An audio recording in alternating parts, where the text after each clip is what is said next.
All right, let's jump right into this explainer. We're going to set the scene all the way back in 7th century Arabia to look at a historical event that honestly still resonates so deeply today. We're talking about the marriage of Hazrat Bibi Fatimah and Hazrat Ali.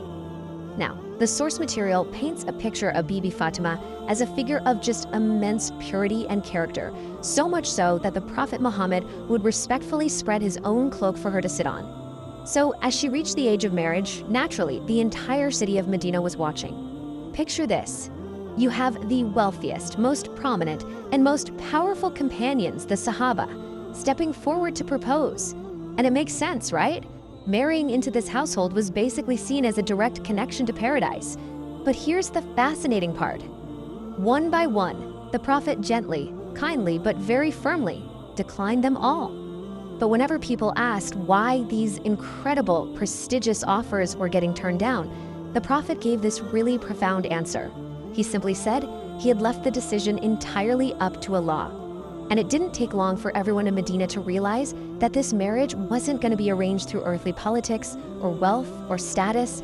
No, this was a decision waiting to be made high above on the divine throne. Section 1. The silent suitor, Hazrat Ali's hesitation.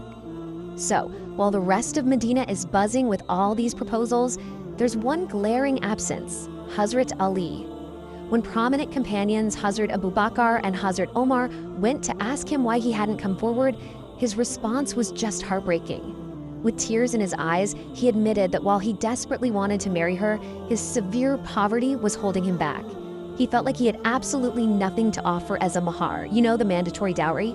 But Abu Bakr and Umar, they immediately step in to comfort him, and they remind him of something crucial. To the Prophet, material wealth is utterly meaningless.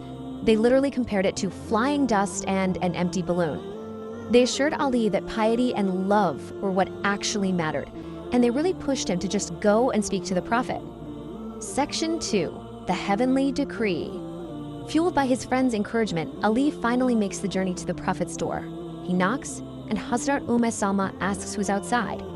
The Prophet responds with this incredibly beautiful line. He is the one Allah loves, and who loves Allah. Open the door. But man, when that door opens, this fiercely brave warrior is so overwhelmed with shyness that he can only look down. He's literally scratching the dirt with his fingers. The Prophet totally understands his hesitation and gently encourages him to speak up. And as Ali finally musters the courage to ask for her hand, the Prophet's face just lights up with joy. And then he drops this stunning fact. Ali was actually beaten to the punch. The angel Jibril had already descended from the heavens to announce that Allah had decreed this exact match. The decision happening down on earth was really just reflecting a contract that was already finalized up in the heavens. Section 3. A very modest mahar. All right, so with the heavenly approval locked in, the Prophet asks Ali a very practical question. What do you actually own to give as a dowry? And let's put this into perspective. The entire net worth of one of the greatest historical figures of that era consisted of exactly 3 things: a sword, a camel, and some iron armor. That's it. The Prophet instructs Ali to keep his sword for his duties and his camel for his livelihood, and asks him to bring only the iron armor to serve as the mahr. Ali leaves that house feeling so incredibly overjoyed, the sources describe him as if his feet aren't even touching the ground. He practically runs into Abu Bakr and Omar, shares the amazing news, and they all head straight to the mosque. Right there, the Prophet publicly announces the heavenly decree to the congregation and officially performs the nikah, the marriage ceremony. Right after this, the Prophet tells Ali to go sell that iron armor to fund the marriage preparations. So he goes to the market and sells it to Hazrat Usmane Ghani. The historical sources tell us he got somewhere around 400 to 480 dirhams for it.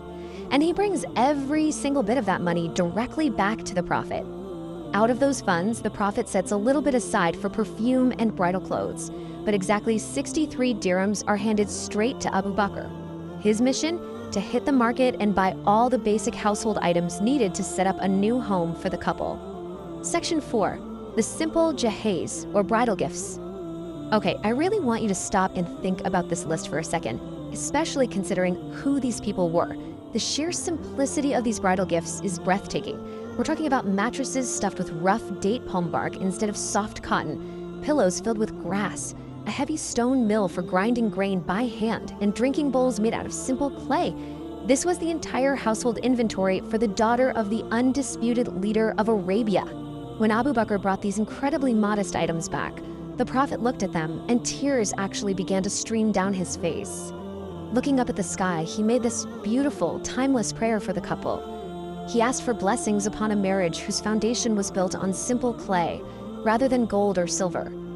It's such a profound human moment. This brings us to the real emotional peak of the story, the Rukhsati, the bride's departure to her new home. The Prophet warmly embraces both of them. He places Fatima's hand in Ali's, and he tells her that he has chosen the most beloved person in the entire world for her.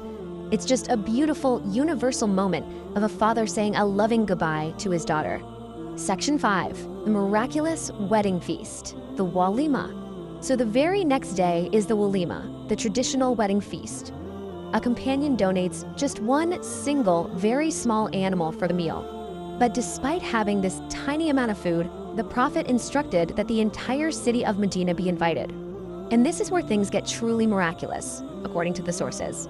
The whole city came, everyone ate until they were completely stuffed, and yet, the meat and food in the pots remained completely untouched. It was literally as if no one had taken a single bite. It's such a fascinating look at historical and spiritual priorities, isn't it? So I'm gonna leave you with this final thought to really chew on. If the greatest marriage in this history required absolutely nothing but pure intentions, grass-stuffed pillows, and clay pots to receive divine blessings, what are we prioritizing in our own lives and celebrations today?